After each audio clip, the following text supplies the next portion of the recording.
Oke, bismillahirrahmanirrahim. Assalamualaikum warahmatullahi wabarakatuh. Alhamdulillahirrahmanirrahim. Assalatu wassalamu ala asyrafil anbiya'i wal mursalin. Nabiyina Muhammad wa ala alihi wa ashabihi ajma'in. Ya, melanjutkan pertemuan di video sebelumnya ya terkait dengan navigation menu ya.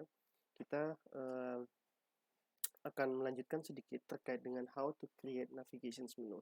Nanti saya akan menunjukkan video yang di apa ya yang dibuat oleh Figma ya oleh Figma untuk bagaimana kita bisa create dari navigation menu. Nah, menu-menu yang sudah teman-teman lihat ya sebelumnya terkait dengan single menu, kemudian sequential linear menu dan sebagainya dapat dilihat di video sebelumnya. Nah, ya sekilas membahas terkait dengan navigations ya, memang the most viewed, the most clickable ya. Navigations ya is the way people search ya. Jadi navigasi ini bagaimana cara orang untuk bisa mencari sesuatu yang mereka inginkan dari sebuah sistem atau sebuah website. Nah, pencarian ini terdiri dari 4 langkah. Yang pertama sesuai dengan orientasinya. Nah, yang kedua adalah bagaimana rute decisions-nya.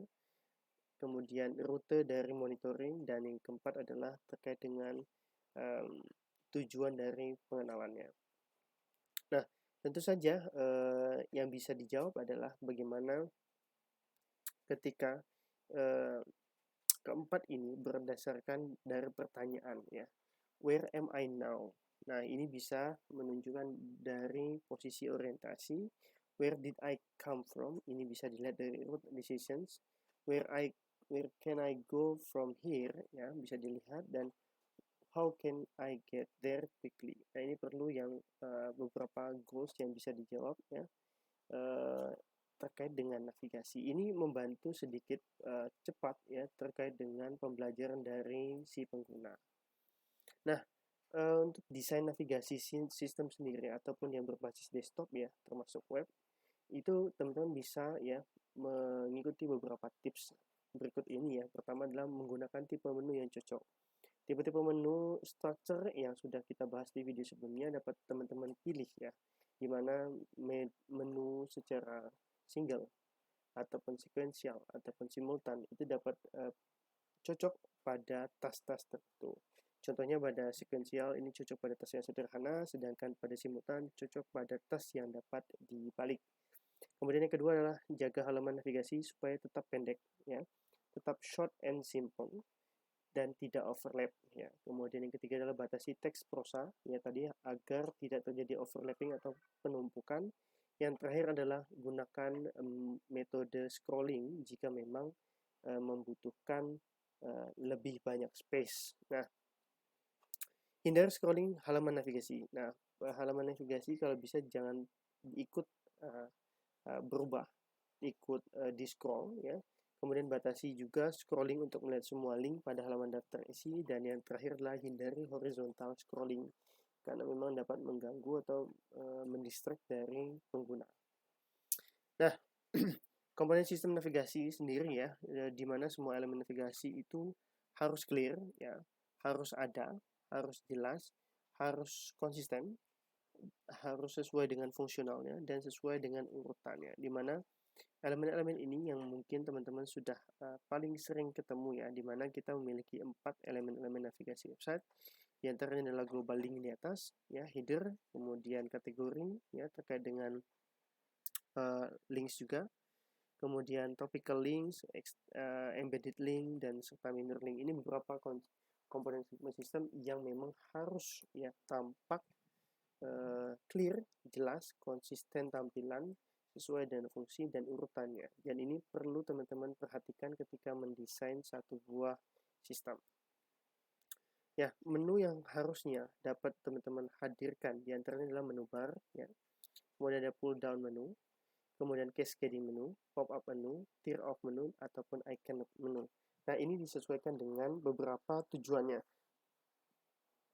Di mana ya menu bar ini ditujukan untuk mengidentifikasi dan juga memprovide ya mensupport dari akses terhadap beberapa penggunaan aplikasi ya terkait dengan aksinya ya, di mana kita mendapat menemukan aksinya berdasarkan tempat yang ada di dalam Windows tersebut. Kemudian pull down menu ini juga bisa dilihat dari bagaimana ya menu-menu ini ya ini memiliki ya ragam varietas, ragam luas, dan juga bisa dikatakan dia memiliki small number of item. Jadi 5-10 number ini memungkinkan untuk menggunakan pull down menu ataupun list menu. Nah, cascading menu atau menu yang ditumpukan ya. Ini bisa berdasarkan higher level menu ya. Ini bisa memprovide easier browsing ya. Bisa juga secara mutually eksklusif pemilihannya dan bisa membatasi 1-2 pilihan. Nah, kemudian pop-up menu ini juga ada terkait dengan frekuensi user ya. Pop-up menu ini terkait dengan fokus ya, dimana tadi ya item akan muncul secara langsung ke dalam screen dan bisa dikatakan menjadi satu fokus ataupun kontekstual komen secara langsung. Tier of menu ya, ini juga digunakan untuk beberapa items yang memang secara frekuensinya dipilih ya, beberapa dipilih. Kemudian juga sama seperti menu-menu yang lain ya, di mana tier of menu ini ya secara tidak langsung menampilkan 5-10 pilihan. Kemudian iconic menu ini terkait dengan bagaimana aplikasi ini ya menggunakan menu-menu berdasarkan icon-icon ataupun special functions berdasarkan icon yang digunakan. Nah, itulah beberapa tambahan ya terkait dengan navigation menu. Untuk selanjutnya kita akan melihat secara langsung penjelasan ya dari video how to create navigation menu. Oke, saya akan kembali melihatkan di YouTube ya. Hey, this is Joey from Verta Health. Welcome to another Figma tutorial. In this video, we'll be using the following skills to build a website navigation bar with a drop-down menu: text tool and fonts, components including instance swapping, constraints, the color picker, layout grids, and prototyping. If you're not familiar with these features, or if you just need a refresher, be sure to check out our other videos. A common question from new designers is asking how to build drop-down menus inside of Figma. In this tutorial, we're going to cover exactly how to do this by recreating the Verta Health navigation bar. First, we need the main navigation element that belongs to our navigation bar. Some of these elements will expand with the drop-down menu. Next, we'll need the actual menu part of the drop-down menu. However, this is actually made up of multiple smaller elements. We'll call these smaller elements list items. Lastly, we'll also want to consider the different states of our elements. We can see that the first item has a white bar at the top indicating an active state. Then we have two other versions of these elements, one that contains a small down arrow indicating that there is a drop-down available, and another without this. With the menu open or expanded, we can hover over one of the list items to see the hover state. Now that we've consumable elements, let's bring in some screenshots of the current homepage to use as references.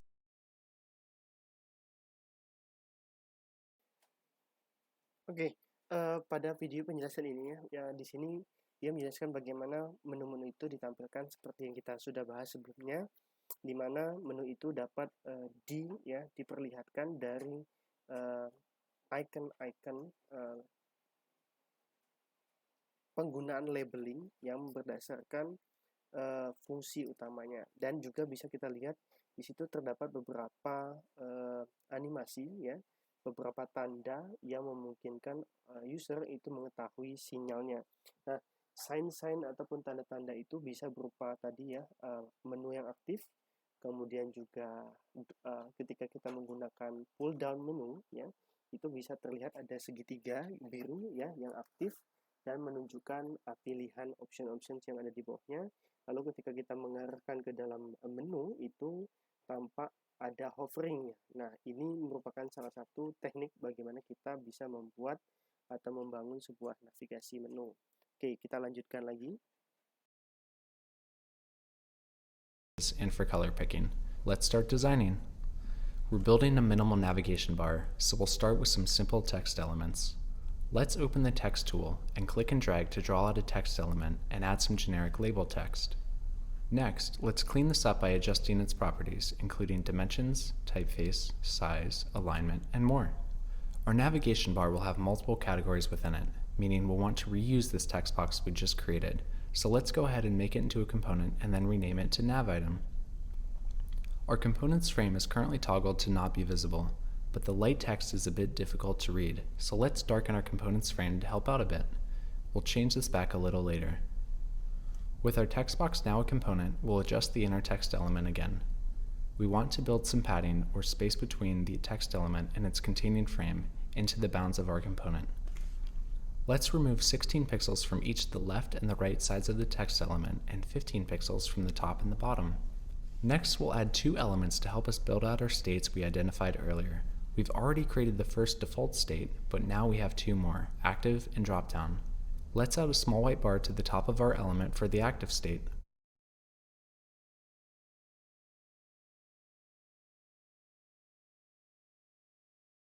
Next, we'll make a small down arrow for the drop-down state by creating a triangle from the polygon tool, and then using the shortcut Shift-V to flip it vertically.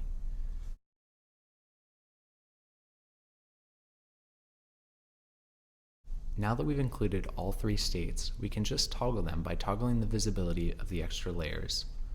When building components, it's important to think about how they will be used in the future. For something like this menu element, it is possible that we may have longer and shorter labels.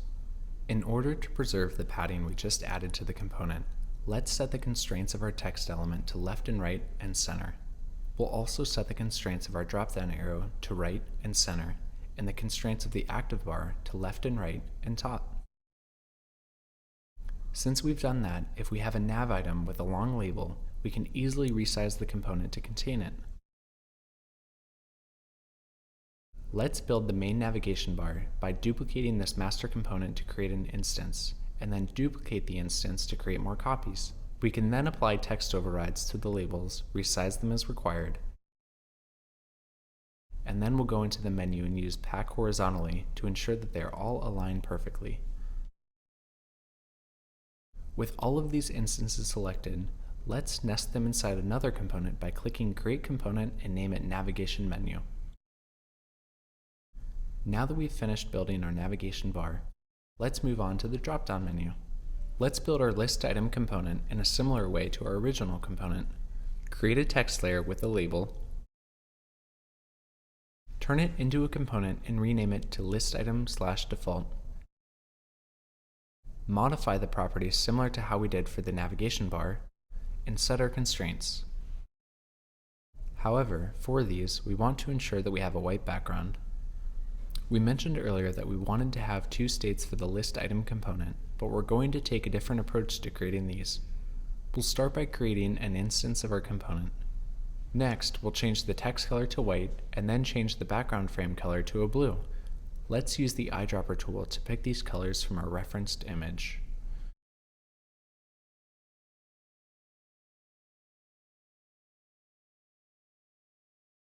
This looks pretty good, but we have a problem. Right now, this is only an instance of our original component, but we want it to be a separate master component. We can fix this by first breaking the instance, which will convert it into a frame. Then, we can make it a master component again and rename it to listitem/hover. You may wonder, why did we create these two states as two separate components rather than a single component? We did this because the difference between the default and hover states include changing the text color, which would require us to have multiple text layers to maintain, one blue, one white. If we make two components, we can use instance swapping to preserve the text overrides. But in order for text overrides to work, we need to rename the text layer in the Layers panel so that the name is always consistent across all instances. If you're still confused, don't worry, we'll demonstrate this later. We can now use our list item components to start building our drop-down menu. Before we do that, let's head back to the Virta Health website. We can see that there are two different drop-down menus, how it works with 5 list items, and partners most frequently, we'll only use those for now. First, we'll hold down Alt-Option and click and drag to create an instance below. Second, we can use the keyboard shortcut Command-D to duplicate the instance multiple times while maintaining the same distance. We'll create more duplicates than we think we'll need. Third, we'll click and drag to select all of the instances and then use Pack vertically to align everything. Fourth, we'll create a new component from this list and name it Drop-Down Menu. Fifth, we want to change the constraints of each of the list item elements to change how they behave as we edit the drop-down menu component. Right now, if we try and resize the menu, our list items become distorted. We can select all of the items and change their constraints to left and right and top. Now when we resize the menu from the bottom, our list items are no longer distorted. Lastly, we'll change the clipping behavior of our drop-down menu by clicking Clip Content from the Properties panel. This hides all of the list items at the bottom, which allows us to customize the length of all of our drop-down menus. We're almost done, but there's one more problem I see here. As we resize this component to add additional list items, it becomes difficult to determine exactly where we should stop resizing. If we make it too small, then the last list item won't have enough white space on the bottom. If we make it too large, then it will have too much white space. We want to make sure that we will always have precise designs, so we're going to solve this by using a layout grid. We want this to apply to each of our list item components, so we're going to apply it to our master component. With our master selected, we'll go into the Properties panel and add a layout grid by clicking the plus icon. Because our component will be organized in rows that are stacked and resized vertically, we'll change our layout grid type from grid to rows. Next, we'll be resizing from the bottom, so we want our grid to be aligned to the top, because that will be static. I think that it could be helpful to have a line that also shows us the center of the list items, not just its top and bottom boundaries, so let's change the count to 3. We know that this component has a height of 70, so let's divide that in half for our height value. 70 is an easy number to divide in half. However, if you find yourself doing complex calculations, you can also type equations in this field. We'll type 70/2, telling Figma to divide 70 by 2 to get. Now it's time to put it all together. I have a screenshot of the near the top of the page. We still have a dark gray background on this component. Let's go to the master component and toggle the parent frame's visibility to hide this. We also want to simulate the behavior of expanding and collapsing the drop-down menu, so we'll use prototyping for that. In order to prototype, we need to make sure that our screen is wrapped inside of a frame. We can select all of our layers and use the shortcut Command-Option-G to frame the selection, and we can see that we now have a frame in the Layers panel. To continue, we'll duplicate the frame so we can build a version with the menu expanded. We can return to the Components tab and drag in an instance of our drop-down menu component. The menu item, How It Works, has 5 list items on the website, so let's resize ours and change the labels to match. This looks great.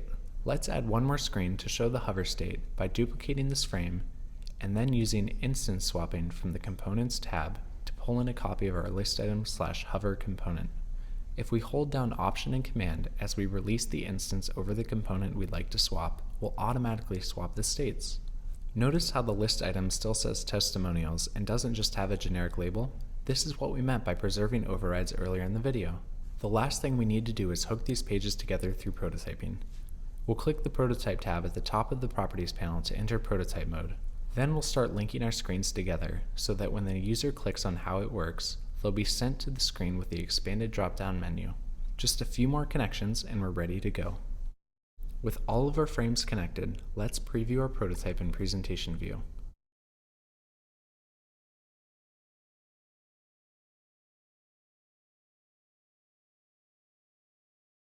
Let's review what we've learned today.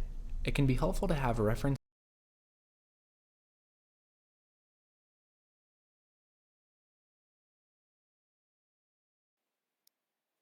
Oke, itu penjelasan dari beberapa cara ya untuk membuat navigations menu berdasarkan dengan menggunakan Figma. Nah, teman-teman nanti bisa melihat kembali bagaimana proses membuat navigation menu, nanti linknya akan saya sertakan di bagian bawah.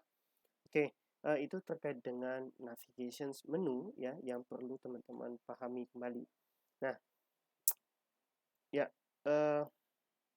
Oke. Selanjutnya saya akan menjelaskan terkait dengan screen control ya. Nah, ini menjadi satu kesatuan di mana kita akan melihat screen controls ini ya menjadi satu navigasi ya, salah satu navigasi yang digunakan oleh pengguna ketika menggunakan sistem kita. Nah, screen control atau yang biasa kita sebut dengan widget ya. Ini merupakan elemen-elemen ya yang berada di layar tampilan interface yang memungkinkan untuk digunakan ya, dan secara definisi ya mereka merupakan kumpulan-kumpulan dari objek ya secara grafis ya, secara tampak ya, yang merepresentasikan properties ataupun operasi-operasi dari beberapa objek lainnya. Nah, beberapa fungsi dari widget ini adalah mereka memperbolehkan ya untuk melakukan entry ataupun selection terhadap beberapa nilai. Kemudian juga dia memperbolehkan untuk merubah ataupun mengedit ya beberapa nilai. Lalu juga kita dapat menampilkan secara terpisah ya beberapa teks, nilai maupun grafik. Lalu juga kita bisa ya membuat komen untuk bisa untuk melakukan sebuah performansi, sebuah aksi. Lalu kita juga bisa menempatkan contextual pop-up window pada widget tersebut. Nah, the screen designer is presented with an array of screen control to choose from. Memang bagaimana ya screen ini dirancang ya untuk dapat dipresentasikan dengan beberapa kumpulan ya kontrol ataupun widget ya yang dimiliki. Nah, memilih widget yang baik ya, widget yang tepat ini memang sangat sulit dan terutama untuk user ya. The task is often difficult, memang cukup sulit. Namun seperti halnya kita memilih device ya, memilih perangkat inputan ya, memilih dengan pilihan yang tepat, memilih dengan widget yang tepat itu menjadi kunci sukses dari sistem kita. Nah, a proper fit between user and control will lead to fast ya. Pemilihan yang tepat dapat membuat kinerja user lebih cepat, akurat performanya lebih baik, dan jika kita mendapatkan salah memilih ya widgetnya, maka kita akan menghasilkan lower produktivitas dari pengguna, error yang bermunculan, dan juga ketidakpuasan. Nah, itu beberapa terkait dengan screen control. Nah, lanjut kita terkait dengan screen control juga. Di sini ada namanya button operable ataupun operable buttons ya. Secara deskripsi ini merupakan kumpulan dari persegi ya, kemudian persegi panjang ya, yang secara tidak langsung yang memiliki label di dalamnya dan mengindikasikan aksi tertentu. Nah, the label ini bisa dalam bentuk teks, dalam bentuk grafik, ataupun dalam bentuk keduanya. Nah, tujuan dari operable buttons ini adalah kita bisa melakukan aksi tertentu, mengubah properties, ataupun mendisplay sebuah pop-up menu. Nah, teman-teman bisa lihat di bawah ya, di mana ada dua bentuk. Pertama adalah comment button, dan yang kedua adalah toolbar button. Nah, comment button ini biasanya dia merupakan button-button yang memiliki aksi tertentu setelah dilakukan ataupun digunakan button tersebut. Nah, sedangkan toolbar button ini digunakan untuk bisa mengedit properties, mengedit konten secara langsung, sehingga tidak mengubah tidak mengcommit atau tidak memberikan perintah terhadap langkah selanjutnya. Nah, ini adalah bagian dari screen control ya yang perlu teman-teman pahami. Kemudian yang kedua adalah kontrol terhadap text entry ataupun read only controls. Nah, biasanya kita sebut dengan field ataupun text box. Nah, ada dua macam tipe. Pertama adalah unprotected, yang kedua adalah protected.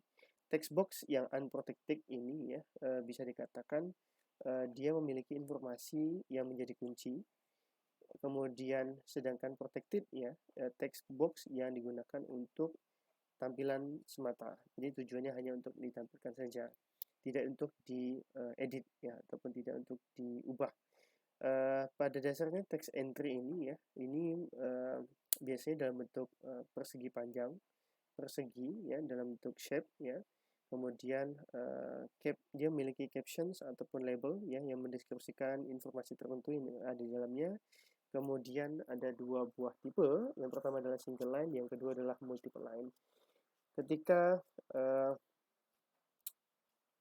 yang pertama di display, yang text box pertama ditampilkan, maka the box may be blank or contain an initial value. Jadi kalau teman-teman lihat ketika kita memiliki satu menu yang ada isian text box, maka biasanya ada initial value, misalnya fill here ataupun right here dan sebagainya. Jadi mungkin ada semacam initial comment, value, ataupun kita bisa mengosongkan dengan blank saja.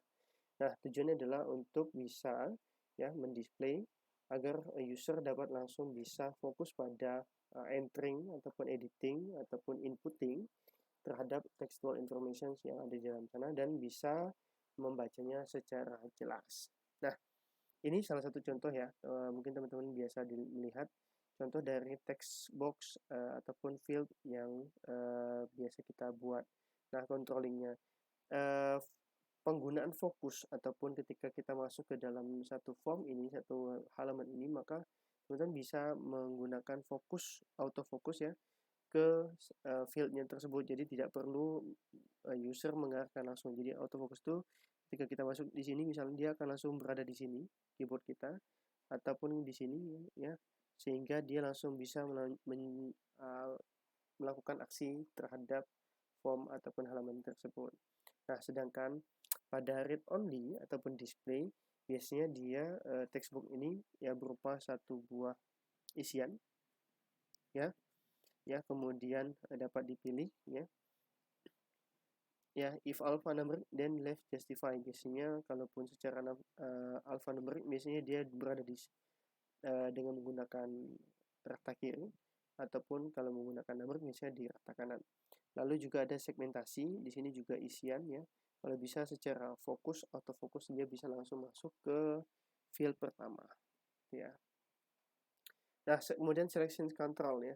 Pada selection controls ini ya, control ini mempresentasikan seluruh screen ya yang memungkinkan alternatifnya ya, kondisinya ya, untuk dipilih ya berdasarkan pilihan-pilihan yang memungkinkan untuk diisikan berdasarkan entitas, properties ataupun nilainya. Beberapa tipe diantaranya adalah radio button, checkbox, palette, listbox, list view control, dropdown, pop-up list. Seperti yang teman-teman lihat di samping kanan. Nah, selection control ini ada beberapa yang seperti tadi, radio button. Radio button ini hanya memperbolehkan kita memilih tepat satu ya, tidak boleh lebih dari pilihan. Jadi mungkin teman-teman bisa lihat seperti yang teman-teman biasa lakukan ya di form Google ya. Kemudian ada juga checkbox, ini memungkinkan multiple selections ya, seperti yang teman-teman sering lakukan, di mana jika terdapat multiple options maka memperbolehkan lebih dari 2 buah jawaban ataupun 2 buah pilihan. Kemudian juga ada drop down ataupun pull down istilahnya ya. Itu bisa memilih berdasarkan dengan cara mengklik ya, lalu akan terlihat drop down atau list pull list ya, pull down yang terdapat list jawaban ataupun pilihan jawaban yang ada dalam sini dengan cara mengklik dari field tersebut. Nah, selecting the proper controls ini sangat penting. Bagaimana kita bisa memilih kontrol yang sesuai familiar, sesuai dengan model mental dari pengguna. Kemudian kita juga bisa menyesuaikan dengan tasnya.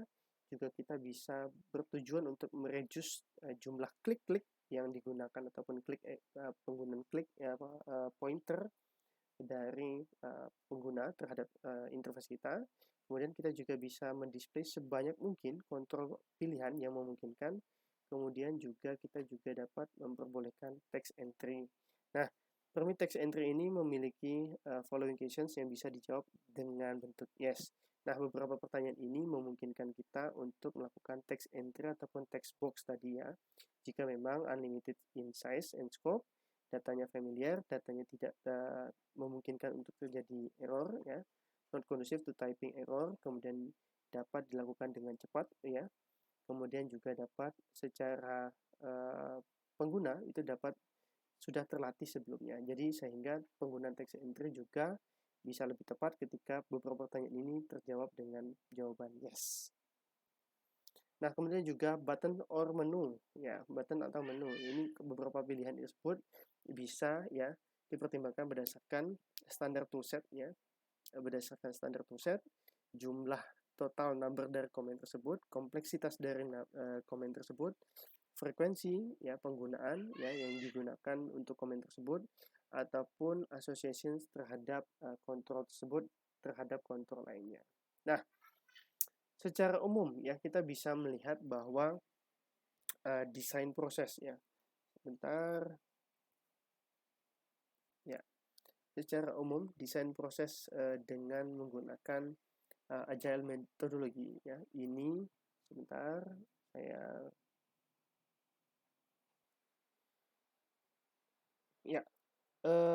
saya lanjutkan ya. Desain proses yang memungkinkan untuk pengguna itu menggunakan beberapa pilihan tadi ya, dimana ketika kita melihat ya proses dari pembuatan desain dari sebuah project ya, kita bisa mulai dengan menggunakan metodologi agile ya, dimana kita akan memulainya dari proses brief dan estimations, dan kita akan melakukan kick off ya terhadap project tersebut, dan tim desain mulai berdiskusi dan mengumpulkan arsitektur information ya, dan juga membuat wireframe-nya. Nah, ini dilakukan oleh teman-teman desainer dan product team. Lalu juga dari hasil diskusi itu juga didapatkan sebuah feedback terhadap information architecture dan wireframe tadi. Lalu ketika sudah final, maka bisa dilakukan uji ya terhadap usability testing dan validation-nya. Dan juga bisa dapat dilanjutkan untuk membuat ya interaction dan UI designs. Nah, ketika sudah oke, maka bisa dilakukan satisfaction survey. Nah, inilah proses ya bagaimana desain itu dibuat dengan menerapkan agile metodologi dan lean UX ya pada satu buah sistem. Nah, contohnya adalah kita bisa membuat desain itu dengan mempercepatnya dengan durasi 5-10 hari. Anggap saja kita melibatkan beberapa member tim ya. Di sini ada project manager, kemudian UI UX, DA, BA dan sebagainya. Lalu juga kita memulainya itu dengan tadi ya idea terlebih dahulu, kemudian membuild, launch, serta learn. Nah, cuma memang biasanya idea ini kita pelajari terlebih dahulu ya. Nah, outcome dari desain sprint ini itu tergantung dari seberapa lama dari sprint tadi. Nah, full project artifact ini harapannya bisa didapatkan ketika kita menyelesaikan sprint selesai ini. Nah, sedangkan apa sih sebenarnya information architecture yang didesain ataupun yang dibahas oleh teman-teman dari desainer tadi ya. Information architecture ini kalaupun kita ibaratkan ini merupakan sekumpulannya ilmu, sekumpulan pengetahuan knowledge yang dalam bentuk terorganisir dan terstruktur ya kontennya, baik dari sebuah sistem, website maupun mobile application serta social media. Nah, teman-teman bisa lihat di sebelah kanan ini adalah salah satu rancangan information architecture yang dimiliki oleh Spotify, di mana ada beberapa fitur ya, home, browse, search, radio, dan your library. Di dalamnya ada sub-sub menu ya yang memang dibuat untuk ditampilkan di fitur tersebut. Nah, Spotify Information Architecture ini dibuat dengan meng-highlight ya information apa yang lebih dominan, yang lebih diinginkan, ataupun ketika sudah dilakukan ya, ketika masuk pada proses ini ya, information architecture selesai, kita mendapatkan feedback, dan lalu ketika sudah oke, kita bisa mendesainnya dan mendapatkan satisfaction survey. Nah, ketika kita lihat di bagian bawah ya, warna yang hijau tua dan hijau muda ini merupakan dua informasi yang berbeda. Informasi yang hijau ini lebih sering dilakukan repetitions pemilihannya, jadi user lebih sering memilih menu tersebut dibandingkan dengan warna hijau muda. Begitu juga dengan warna abu, ini juga yang jarang dipilih biasanya. Nah, berdasarkan information architecture ini memungkinkan ya kita untuk melakukan namanya redesign ataupun revisions ya terhadap revise information architecture ini. Nah, tapi memang kenyataannya when your applications need an extra feature after release, memang ya kita akan sedikit susah ya. Namun ya seperti halnya seperti ini ya, ketika kita memasukkan sebuah pesawat ke dalam garasinya tetapi tidak muat dan otomatis tiba-tiba semua orang ingin menutupnya dan dia terjadilah buntut pesawat yang ketinggalan. Dan memang seperti itu kadang ketika desain itu dilakukan revisi, yang sudah diminta seperti apa, yang diminta revisi seperti apa. Nah, revise information architecture ini memungkinkan dilakukan ketika memang ya tadi repeated sections itu dan remove sections itu sudah ditentukan berdasarkan survei dari pengguna ketika melakukan survei satisfactions tadi. Nah, kemudian kita bisa mendapatkan hasil revise-nya di sebelah kanan ya. Nah, revise information ini biasanya yang kita gunakan pada produk ya yang dengan menggunakan konsep MVP ataupun minimum viable product ya dengan information key-nya ya yang bisa kita gunakan ya berdasarkan penambahan beberapa fitur yang dibutuhkan ataupun juga beberapa fitur yang tidak bisa kita gunakan berdasarkan survei satisfaction tadi. Kadang-kadang kita membutuhkan langkah balik ya ataupun step back ya, ataupun langkah mundur ya dan bisa fokus pada apa sih sebenarnya yang dibutuhkan oleh user ataupun yang diinginkan oleh user dan bagaimana mempresentasikannya kepada user berdasarkan hasil survei tadi. Kita bisa reorganize informasi tersebut, bisa mengcombine-nya jika memang ada duplicated content dan bisa meremove-nya jika memang tidak sering digunakan oleh user. Nah, itulah beberapa pembahasan kita kali ini terkait dengan widgets functions, ya, screen control, kemudian navigation menu tadi, dan juga yang terakhir adalah bagaimana kita membuat ya memilih ya ataupun menerapkan desain proses ini menggunakan agile method. Nah, saya harapkan ini dapat menjadi information baru, knowledge baru buat kita bersama dan teman-teman bisa mendapatkan ilmu baru ya untuk dapat dipelajari. Oke, begitu saja dari saya. Jika memang ada yang belum jelas silahkan ditanyakan. Terima kasih sudah mendengarkan penjelasan video kali ini. Saya tutup sekian. Assalamualaikum warahmatullahi wabarakatuh.